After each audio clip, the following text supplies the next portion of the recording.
Birger, du var den reja Karina E som ständer 18 för och ner. Vad är det du gör du ända bilen ner?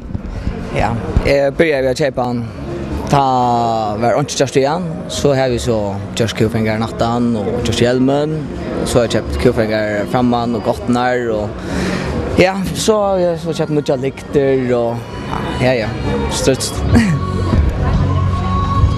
Kvar hen eller kvärt det du gör det du köpte eller och sätter an eller vad säger du gör det?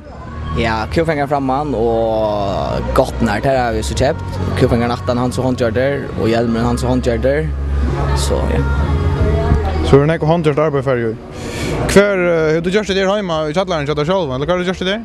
Ja, börjar vi att lägga en garage och så med en passion så just bildäckverkstaden. Tack så mycket. Och ja, här är så lackerar och sparslaver och så men hjälmer och kuffingar så där börjar vi att göra en garage så. Hur gammal är det så bilen egentligen? Ta äldsta passion av någon? Han är så från 6,5. Har du inte något bättre att du? Kvui tek man en så gamla bil och stylar den så nego? Ja, jag också om hade bilen till tog att det är nekravas när för Jon. Då köra väl och allt. Och så helt det var stort lite att prova att snäcka med lära brötan och man lära att få en lugg alltså inte luggas en Karina Emor. Och är det liv i bilen nu? Nej, det är så inte än att det blir liv men här är nog snäcka vet det är det. Tack för det. Så tack.